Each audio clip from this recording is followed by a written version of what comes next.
5월 15일 오전 우크라이나 전쟁 보도입니다. 우크라이나에서 동양계 부대가 러시아군을 상대로 대화력을 펼치고 있습니다. 바로 몽골계 혈통이 강하게 섞인 중앙아시아계 민족인 크림 타타인으로 구성된 부대가 큰 공을 세우고 있는데요. 이 부대는 러시아를 몰아내고 크림반도를 되찾겠다는 의지가 상당하다고 합니다. 반면 크림반도의 러시아계 주민들은 러시아로 탈주 중입니다. 이번 전쟁에서 러시아는 우크라이나의 비나치아를 핵심 명분으로 제시했습니다. 우크라이나의 극우 나치들이 우크라이나 시민들을 억압하고 있으니 그들을 보호하고 나치 정권을 무너뜨려 한다는 것이 러시아 정부의 주장인데요. 그런데 사실은 오히려 정반대입니다. 우크라이나보다 러시아의 민족주의가 더 극단적입니다. 그 대표적인 사례가 바로 러시아의 범슬라브주의입니다. 러시아는 과거 러시아 제국 시절부터 자국을 슬라브인의 대표로 여겨왔습니다. 그래서 우크라이나뿐만 아니라 슬라브인들이 거주하는 동유럽 국가들의 영향력을 행사하는 것을 매우 당연하게 생각했습니다. 심지어 우크라이나인의 언어와 문화를 부정하는 것처럼 오로지 러시아어와 러시아 문화만이 정당한 슬라브 문화라고 생각하는 경향이 아주 강한데요. 러시아의 지도자 푸틴 역시 이 범슬라브주의를 진심으로 믿고 있습니다. 하지만 러시아에는 소수민족이 아주 많습니다.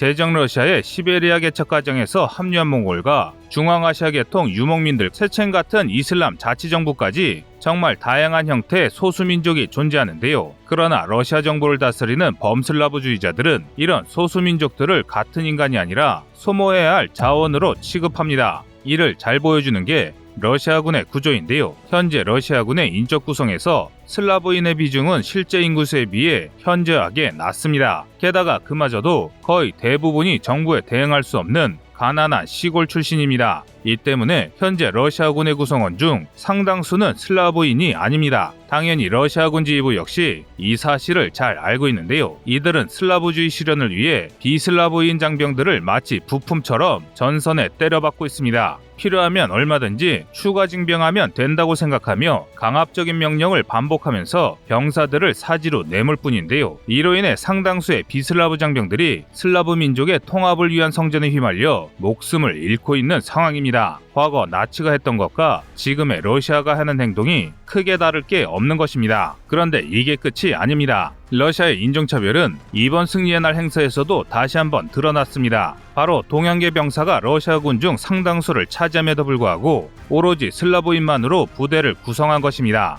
이는 정말 편협하기 그지없는데요. 크림의 러시아 주민들이 탈출하는 건 역시 찔리는 게 있기 때문입니다. 러시아 정부로부터 차별받던 타타르인이 돌아왔을 때 자신들처럼 러시아계를 탄압할 것이 무서워 서둘러 러시아로 탈출하는 것입니다. 이에 반해 우크라이나는 오로지 우크라이나 시민을 기준으로 할 뿐 인종으로 차별을 하지는 않습니다. 미콜라이 주지사가 고려인 비탈리김이고 크림 타타르인 부대가 대활약을 펼치는 것처럼 민족이 아니라 우크라이나 국민이라는 하나의 개념으로 단결해 전투를 펼치고 있는 것입니다. 그래서 우크라이나의 이런 관용적인 정책 덕에 극우주의자와 무정부주의자, 이슬람과 기독교가 함께 작전을 펼치는 진풍경이 나타나는 것입니다. 그리고 이 모습을 통해 우리는 러시아 말로 진정한 나치 국가임을 알 수 있습니다. 과거 나치가 극도의 독일 민족주의에 경도되어 독일 민족의 생활권을 확장한다며 명분 없는 전쟁을 일으키고 자국민이더라도 유대인과 집시를 멸절시키려 했듯이 지금의 러시아는 범슬라브주의에 빠져 슬라브 민족을 통일하겠다며 명분 없는 전쟁을 일으키고 있으며 또 자국의 소수민족을 총알바지로 내세우고 있기 때문입니다. 이상 꺼리투브였습니다.